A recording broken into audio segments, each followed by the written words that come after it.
wabarakatuh, teman-teman. Kembali lagi ke channel saya, Ngobrol Cantik dengan saya Sofia Norma. Teman-teman, ide konten apa sih yang bagus untuk ke YouTube? Kita lagi tentang YouTube ya, karena insya Allah di channel ini saya akan membahas tentang YouTube, per YouTube. Ide konten itu sebenarnya banyak ya teman-teman. Mau konten no cut no edit itu ya silahkan. Kemudian konten memasak, konten ibu rumah tangga, daily vlog itu saya lihat daily vlog itu ibu rumah tangga banget view. Saya juga takut gitu ya. Kemudian juga konten travel, kalau buat teman-teman yang mungkin kebetulannya itu sering keluar, kemudian ada momen-momen di mana mengabadikan setiap momen keluar kotanya, itu menurut bisa menjadikan konten untuk travel gitu ya, travelers. Jadi seorang yang pekerjaannya memang berpindah-pindah kota, yang mana kesempatan itu sekali dayung 2-3 pulau dilampaui gitu.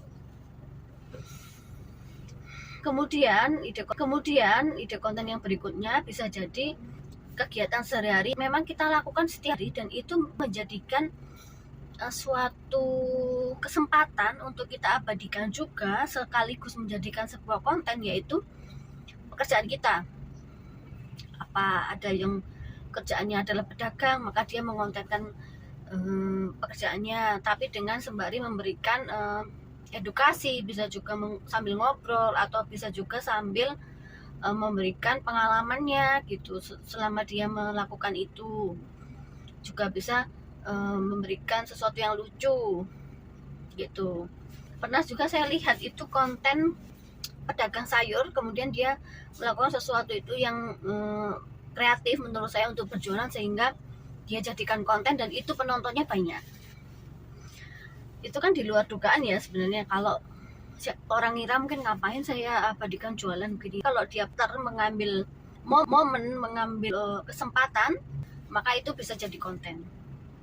Bisa juga konten motovlog, jadi pakai GoPro atau kamera yang bisa ditaruh di helm atau di kendaraan, kemudian kita sambil menginfokan jalanan gitu, sambil ngobrol atau sambil memberikan edukasi juga selama di jalan untuk apa gitu.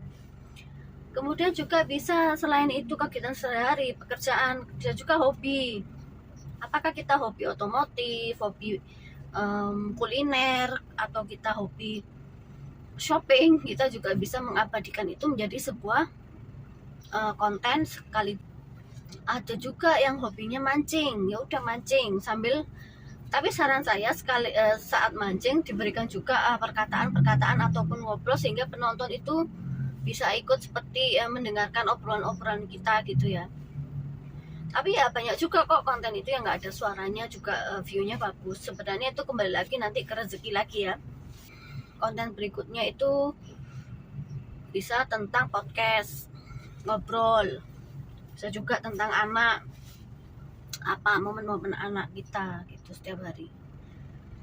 Ya banyak sekali teman-teman ide-ide konten di luar sana yang memang mungkin buat kita nanti bisa selaras dengan apa yang kita lakukan sehari-hari, ataupun hobi kita, ataupun minat kita. Saya dulu kontennya masak, kemudian juga kalau lagi review hotel, review makanan, itu saya kontenkan. Dan itu menurut saya yang sering berhubungan dengan sehari-hari, daily vlog itu yang paling memungkinkan buat ibu rumah tangga. Kenapa kok saya nggak bikin konten tentang kesehatan ataupun edukasi kesehatan? Memang kepingin gitu, cuma memang belum, masih fokus di daily vlog dulu. Nanti mungkin ketika daily vlog saya sudah monet, mungkin kita bisa sekaligus fokus untuk membuat konten berikutnya. Sementara saya mau konten di dua channel ini, Ngobrol Cantik sama DR Sofia Norma, yang mana DR Sofia Norma itu adalah daily vlog, yang Ngobrol Cantik ini saya fokuskan untuk membahas YouTube insya Allah. Kemudian nanti untuk kesehatan mungkin akan menyusul di channel berikutnya, tapi saya akan fokus ke sini dulu supaya pikiran dan mengerjakan seharinya nggak terpecah gitu teman-teman. Karena jujur untuk mengerjakan satu konten itu sangat effort, membutuhkan waktu dan energi. Kenapa? Karena namanya kita ingin menyuguhkan sesuatu hasil yang menyuguhkan sesuatu konten yang bagus, yang profesional ya, saya harus melakukan editing yang menurut saya minimal itu. Karena untuk membuat suatu konten itu jujur memang harus dipotong-potong kalau saya, supaya apa yang tidak perlu, kemudian apa yang harus dicepetin, mana yang harus di slow, di editing, di teks, itu semua harus dipilih-pilih dulu gitu, diulang, dilihat, diulang sudah bagus apa enggak gitu. Itulah tantangannya dalam membuat sebuah konten tuh, harus siap belajar edit. Sampai kapan kita mau no cut no edit gitu ya. Memang mungkin 1 banding sekian orang yang bisa tanpa no cut no edit itu bisa viral, tapi kalau mau berkembang kan kita harus menyuguhkan sesuatu apa yang lebih nyaman gitu untuk yang menonton gitu. Saya pribadi juga masih belajar, belum sempurna juga dalam pengambilan gambar, dalam editing, tapi saya berusaha terus sambil melihat bagaimana konten-konten yang menarik itu, angle-angle-nya itu bisa diambil gitu, gambarnya, terus pencahayaannya, oh pakai seperti ini, oh pakai seperti itu gitu. Jadi teman-teman, tidak ada yang tidak mungkin, semuanya itu mungkin asalkan kita mau belajar. Apapun profesimu, ambil kesempatan itu untuk membuat konten. Kenapa? Tidak ada jaminan juga sih YouTuber itu bakal sampai kapan kita bisa eksis gitu.